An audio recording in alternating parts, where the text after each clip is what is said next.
just so full of spirit and everything. She's resourceful. And they always talk. They can't tell me anything about Foxy, man. I'm dealing with Foxy, and Foxy satisfies yourself. Yeah, no, some of these girls are... All day, she does. But, you got to be careful, of course. But one thing she doesn't do is just, she don't go out there and anyway, whatever. Yeah, I don't judge those girls. I don't judge anybody. I don't qualify to judge anybody. No, nobody should judge anybody. Period. I'm just myself. That's why I do these videos. Is like once you hear the story of how these people ended up where they're at, you can't possibly go over an asshole. So can I ask a question again? Is there a benefit in the long run, or just is something that's going to boost your business, whatever you're doing? No, the reason I don't really make money doing this because not really, because when I pay you, I end up. It adds up. I'm paying you and about 6 other people today. I'm going to use maybe 1 or 2 of those. So that's a lot of money that's being spent. And when I travel, it's much, much more. And then sometimes I'm helping people out. But it's got to be a benefit for you to post it and stuff like that for you to spend your time. I mean, who knows? Unless you're just interested in... A network could pick it up one day or something like that. And really? That could lead to money. But for the time being, it's basically a wash or a money-losing proposition usually. This is not the first time I've done that. I've done this with the Midnight Mission. I was there 22 months. Yeah, I mean, I think these stories are good for viewers to listen to and understand how these people got in these situations. Because I used to drive through areas like this, Skid Row, and be like, man, why don't these people just go get a job? Why don't they just get their shit together? Why don't they stop, put down the crack pipe and just do what they, and after hearing all these stories, I see it so differently now. Yeah, it's really, like right now I'm struggling I'm blowing a 6-year relationship.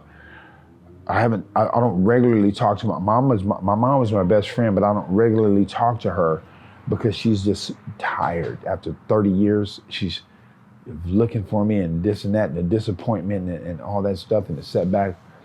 She's tired of me, but she does answer my calls. If I call her, she'll, but it's not the same, man. My mom's 84. But I think if the audience or the society learns more about these stories and how they happen and pass it down to somebody that potentially is going in this direction. No, young parents or their children or whatever, protect their kids from They might change their mind, because I think things could play out differently if people had more understanding. This is not always cracked up to be, for real. I mean, I would lie and say if I don't get any kind of enjoyment, but just for lack of terms, biblically, I'm in the flesh. So what I'm doing is that whatever my flesh desires, I'm doing, you know what I mean? If I have the capacity or the finances or whatever to do it, that's what I'm doing right now. Then when I get tired, I go home because I managed to just keep, just by this the hair on my head, to keep my apartment. And I live in Long Beach. I have a nice apartment, 3 blocks from the beach, but I'm just barely hanging on. I'm barely hanging on to that stuff, and those are material things. But I'm like a half a foot on the street. I might as well be on the streets because I'm not being a good steward over what God has blessed me with. So where do I start? What do you think the origin of that is for you? It could be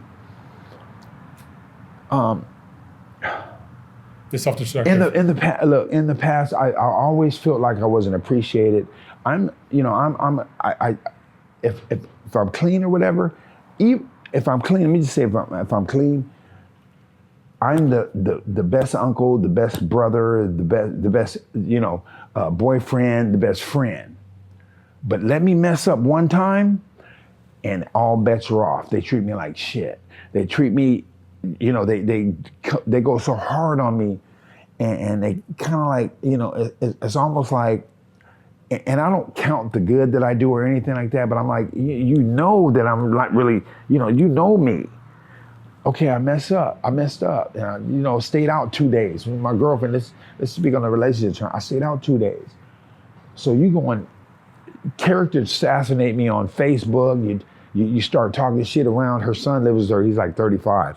So she's ranting and raving, talking shit. Although she has the right to do so because I hurt her and I disappointed her and I didn't call. So I didn't call. But when I use, in my using career, let's just say, I just hurt people and they just get so hurt and disappointed. I'm talking about my friends, my employer, and even, in 2015, I embarked on a business, which it was a sober living, but I still had to be filed by the state of California. It had to be all legal. You know, I had to file my organizations and things like that, and I had to wait for them to come. So I did that, and God blessed me with that. And in spite of my behavior, my sober living was self-sufficient in 1 year. You know, when my mother sold the house, she gave me the permission to run the business out of her house, but it was my business. When she decided to sell the house because I kept relapsing, it was 10 guys in there. You know, I charged $650 a month. You know what I mean? Well, let's just say $600 a month. 10 guys is a $6,000 house. It only costs about $2,500 to run the house.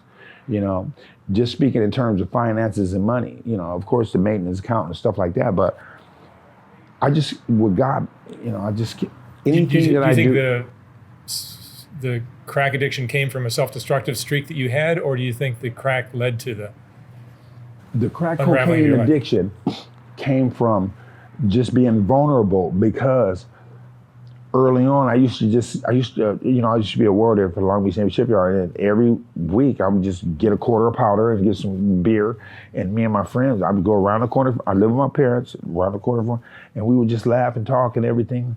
I lived in a predominantly white neighborhood, sprinkled with Filipinos, a little Samoans here, whatever.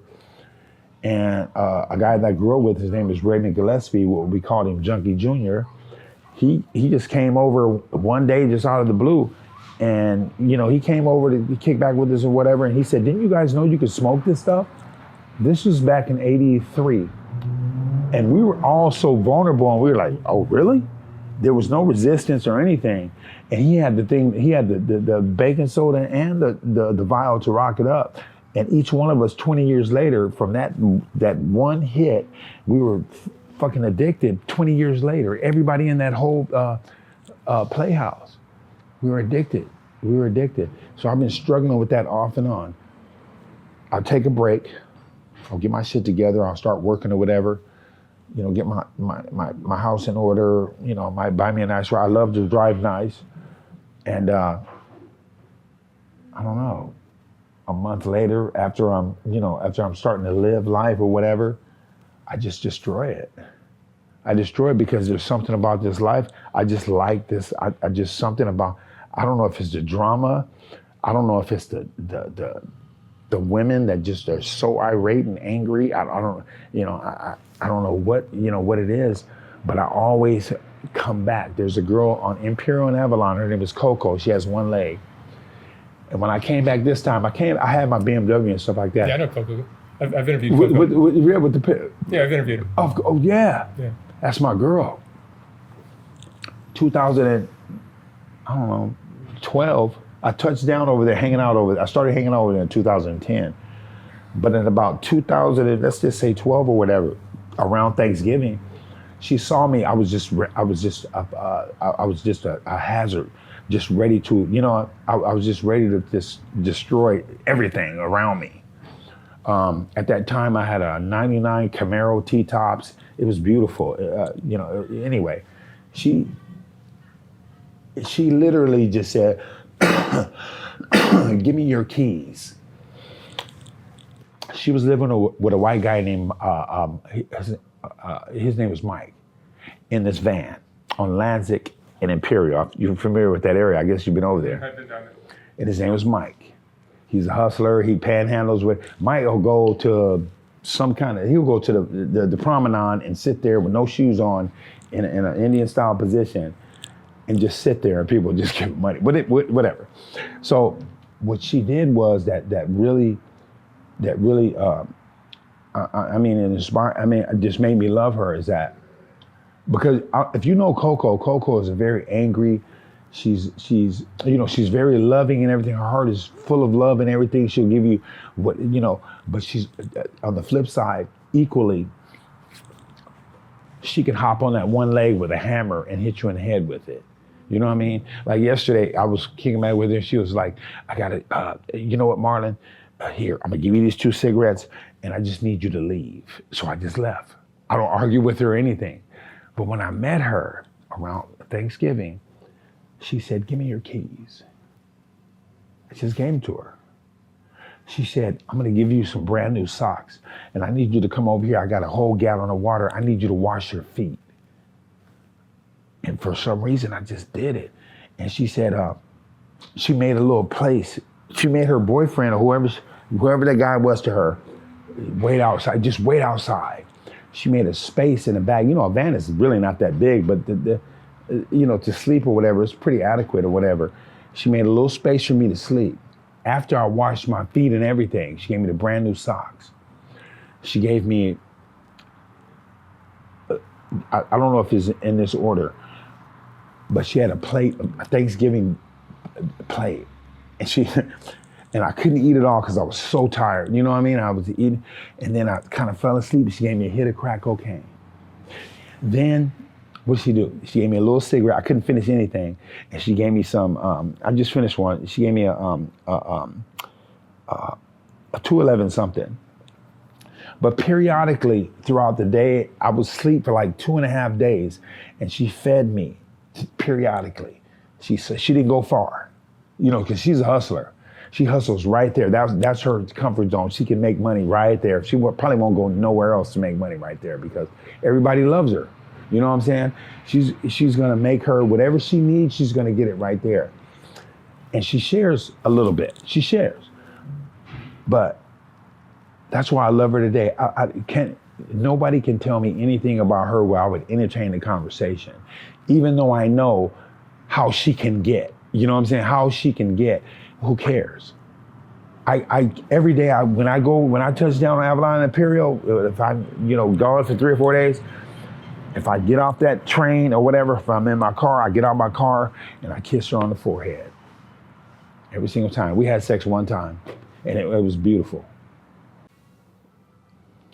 What would you say is the most important thing you've learned in your life? The most important thing that I've learned. Most important lesson. The most important lessons that I've learned is I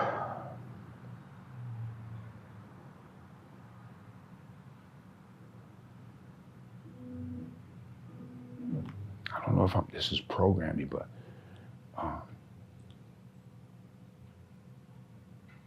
life is precious. Time waits for nobody. And I have to learn not to take things that I possess, which is material things. I'm not talking about that. I'm talking about relationships. I have to value those relationships and not take them for granted, because in an instant, they still may love me from a distance, but in an instant, at the end of the day, it's about family and friends, man. Regardless of it's about relationships, family and friends, and I miss that so much. I don't have it. I associate with, I've turned my life in for people that really don't give a shit about me. If I have $100 worth of crack and shit, some beer, I'm spending a little money, some cigarettes, whatever. Oh, sure. But when I run out, if I come over there and I'm leaking, they don't give a flying fuck about me. And then my girl, I've turned my life in for this. However, don't ask me why.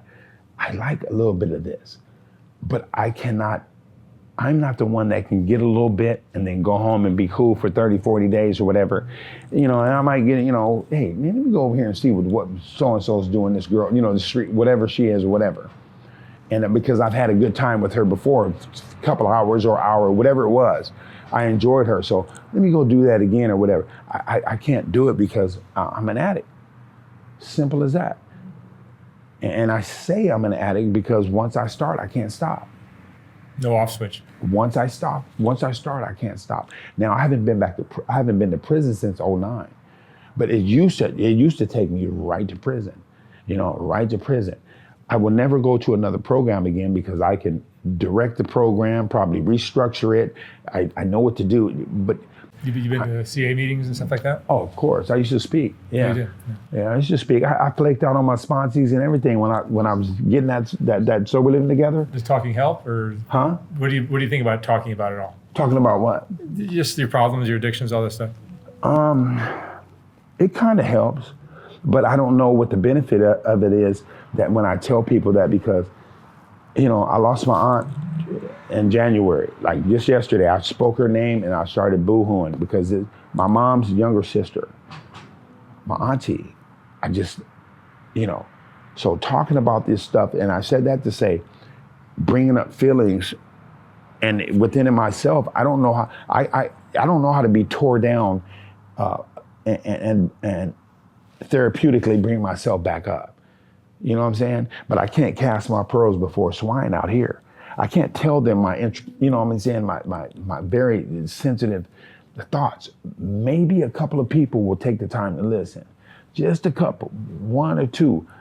But you can't do it. Like I said, I've been in prison a few times. You can't sit up there because everybody has a story. They don't want to hear that shit because once you start talking about that, it brings up feelings that they're trying to suppress also. I have to tell people that all the time. I mean, come on, I've been molested too, but I'm not gonna sit up here and every day, I'm not gonna, I was molested when I was 9 years old. I tell them, get over it, get fucking over it. If you're gonna keep talking about it, start sharing with a lot of people so that you can help somebody with their story. God has helped you to overcome that. You're not going through it anymore. It happened. I mean, that's not the reason why I use. You know what I'm saying? That's really not the reason why I use. I use because I was vulnerable at the time when I was partying. It had nothing to do with my childhood or anything. And I got caught off guard. Hey man, didn't you know you can smoke this? Yeah, here, let me rock it up. You had no idea it was so addictive. No, and I was looking at it, and look, all of us, little or no, we didn't have any resistance. It's a big difference between cocaine and crack. And no, cocaine, Whitney Houston said that with Oprah Winfrey. Let's get one thing straight. I don't smoke crack. Crack is whack. I smoke cocaine. It's just a term. It's just a term that they use. But it's not cocaine anymore. However, if you just smoke it like in a zigzag and some tobacco, it's more of a cocaine smell. You get that cocaine sensation when you do it like that. Oftentimes when you do it like I do it, you don't really get, it's just really, for the most part, it is absolutely just, it's grueling.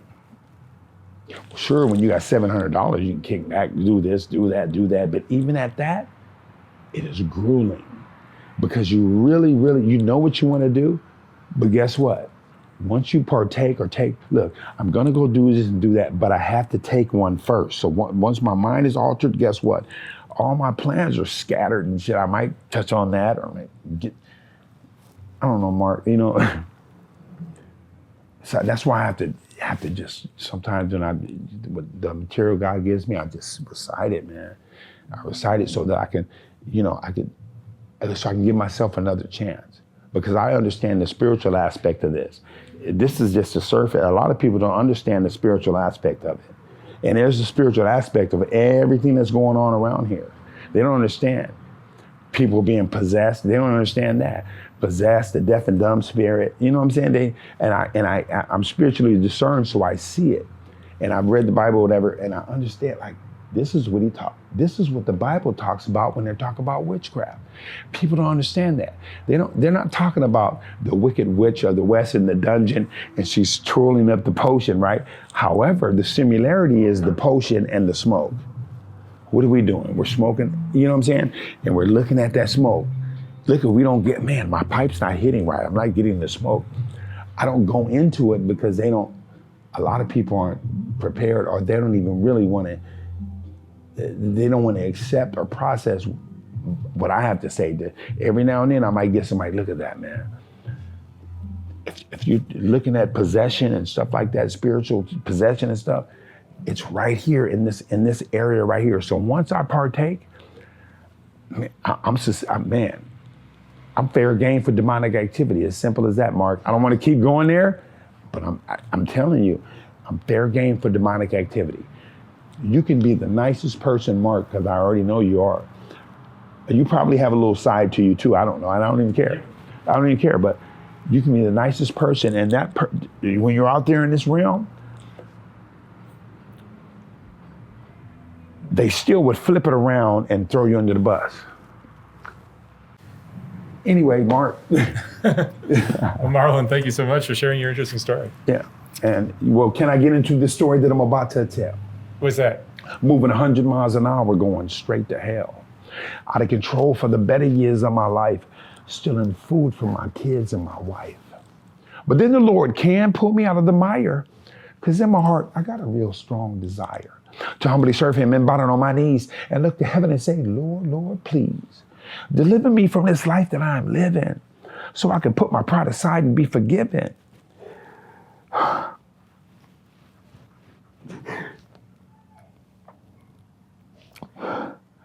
Because in his word, it says we're healed by his stripes.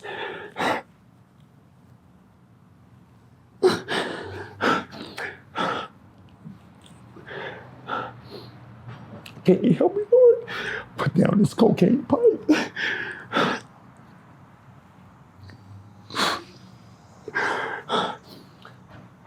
Mark, I'm about to lie for a long, long time.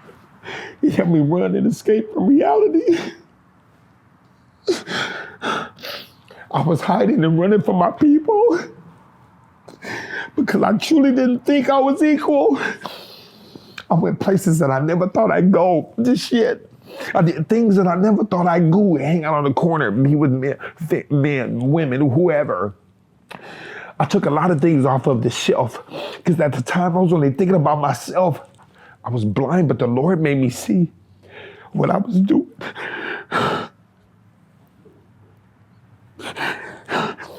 It really wasn't me. I thank you, Lord, for a very loving family. I didn't know, but they always believed in me. That's okay because the Lord can bring us through. I guarantee you he can do the same for you. All he wants is your trust and no doubt. The rest, the Lord will work it all out. Thank you, Lord, for your mercy and your grace. Now these trials and tribulations I can face. No more running in and out of prison since '09. I haven't been back. Because now, if I don't use, I'm able to make good, sound decisions through my faith is fervent and I'm focused. But now I have salvation, and that's worth living for. Those who can hear, I suggest that you hear it. You won't fulfill the flesh if you walk in the spirit. Confusion, delusion, affliction, addiction. Man, I'm not trying to push God or Jesus or nothing, but give your life to Christ. I guarantee you he will fix it. When I say that, that's why I check my motives. When I say that, do I really believe that? This is what he gave me, but do I really believe that Jesus can fix it? Because I prayed, I've got on my knees, I've been on prayer lines and all of that stuff, but I still go to this destructive mode, and I always put my life on the line. And I did that, and I wanted to cap that off with that because, I'm in bad shape. I'm hurting. I'm not in denial of my condition. And I know you probably can't build me up, and you might be able to give me some encouraging words, but I know that God can. Let me just say that. But do I really believe it? A lot of people say, of course I have faith and I don't have doubt in God. Really? Look at me. God gives me spiritual things that I can edify everybody else. But do I believe what he's given me? To give to everybody. You know what I'm saying? Do I believe the message that he has given me to share with other people? Do I believe that it can work for me? Where do I draw my strength from? I can draw it from within because I always make resolutions and not a decision. I never make a decision like, you know what, enough's enough, I'm done, period. And I'm sorry to get emotional on you and stuff, but I'm in bad shape, man, right now. My life is, if you went in my place, you'd be like, Marlon, what the fuck? I have really nice appliances, really nice stuff 3-4 blocks away from the beach, and I'm gonna say this, and I'm gonna be quiet. What is going on with you? What is the matter? You know what I'm saying? What is the matter? What's going on? You don't think it was like the child molestation or anything like that when you were young? Parenting? That only happened. That happened. Okay, I don't know if you ever heard of. You ever heard of the group, The Fifth Dimension? Okay, my dad's sister used to sing background for them. Anyway, long story short, she used to live in Inglewood, pretty nice house or whatever. We went over there. I went swimming and stuff, and there was this other guy in the pool or whatever. I can remember. He looked just like Jim Kelly, light skinned with the fro. He looked just like him. So we were swimming and everything, and we get out the pool. I think we were throwing a ball or something. The ball went back. So we get out the pool, and there was like a garage or whatever. So him and I went in this garage, and he had a horn on. He just made me touch, made me put it in my mouth and shit like that. And I was probably about 8 or 9, and my dad was in there getting high, drinking or whatever, and associating with his sister. So I don't blame him for anything. You know, I mean, me, 8, 9, I'm gonna periodically check on my kid. You know, that's what I'm gonna do, especially swimming. I'm gonna have, you know, I'm gonna know if he's, you know, underwater or whatever. I have to periodically check on him. But for you to go through that as an 8-year-old can redirect. Maybe I was like 11 or 12. Or whatever. But whatever the case, it can redirect the way you see yourself for the rest of your life. Possibly, but I don't think that particular incident is strong enough to do that. I think it's more so that I never thought my mom really loved me like she loved my sister. My sister's a physician, but because I didn't get a college degree like my sister, I was well on my way, but everything I was a disappointment. You know what I'm saying? Even right now, at 54, I was 53 and 54. I won 2 Nike 3-on-3 tournaments, me and my crew. You know, in the, basketball. Yeah, you remember at Staples, you used to have all the basketball courts and shit like that? Yeah, in the competitive, not the elite, but in the competitive division, people practice all year to go to that, to go to that event. And I said that to say that it's not like, I compete and I enter in stuff like that because that's what I do. You know what I mean? I play hoop. I've been cutting hair for 30 years. This is something that I do. I never worked at a shop or anything, but a lot of guys, I can cut them under the table. But I'm not promoting myself, whatever. But I'm just saying, I've been doing that, and I'm really good at everything that I do. But I'm a person that just doesn't have any longevity or consistency at what I do. I just, so everybody's on eggshells, with Marlon, and especially, man, if I mess up, oh my God, I'm the biggest piece of shit ever. But when I'm sober, oh my God, Marlon, call Marlon, ask Marlon. My nieces and all that stuff, they want Uncle Marlon. Let me fuck up though, bro. Let me mess up. I just need a little acceptance. I'm 56 years old. If I'm with my girlfriend and I go home and I don't call you, I have my own apartment. I'm I'm a senior citizen also. You know what I'm saying? Why would you care? He's gone smoking. And being that I'm emotionally involved with her, man, it just really pushes a button. It pushes a button, and then it makes me want to be what they think I am. Okay, I went out one night or whatever. Oh, now you look, there's nothing I can do with you now. Duh. So everything, who I am and everything, now you don't feel the same way about me. My mom don't feel the same way. Okay, you're disappointed, but now you don't feel, so in my mind, this is what I think it is. What they think I am at that point, that's what I become. That's what I become because this is what they think, and I think it's a control thing or I'm in bondage to them.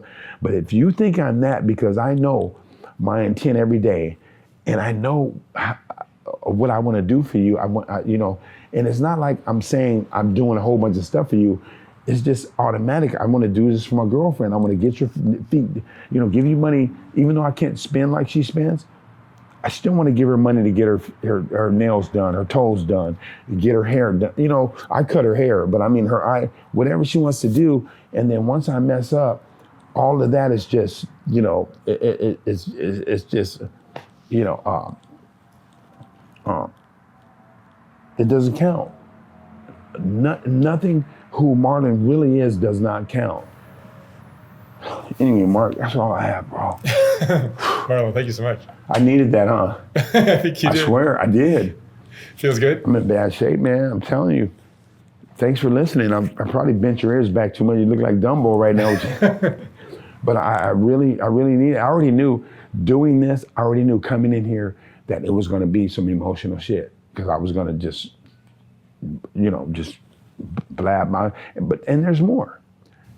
I bet you a lot of people can relate. There's more. You know, doing this shit, I'm scandalous as fuck, Mark. I'm a scandalous motherfucker, man, straight up. Look, I told, you know, if I share But it. it's the crack that does that. It's not you. Yeah. It's not Marlon. Remember in my song, I said, I forgot what I was doing. It really wasn't me. Thank you, Lord. You know, he showed me that, damn, this is not you. And then I get confirmation from people. Man, you know this ain't you. This is they would say, this is their lifestyle. I said, no, you know what? But I don't qualify to judge. If I judge, this is what I become. But guess what? This is what I become. I become this. Sit up here and talk about people and everything, and then all of a sudden you shine in one day, and then 3 days later you're dull as a motherfucking dull ass knife.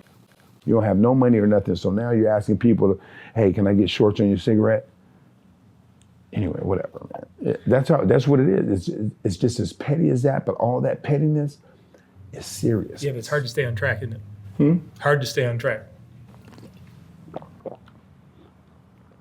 I don't have no excuses, Mark. With all that being said, guess what?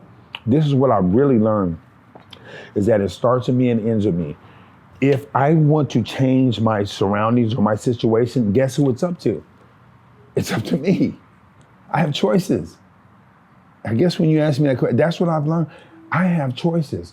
I can remove myself. I don't have to sit in that crap and I can remove myself. But do I want to be removed? You understand what I mean? I want to stay here. I want this. Anyway. Right, thank you, man. Yeah, I appreciate you, bro.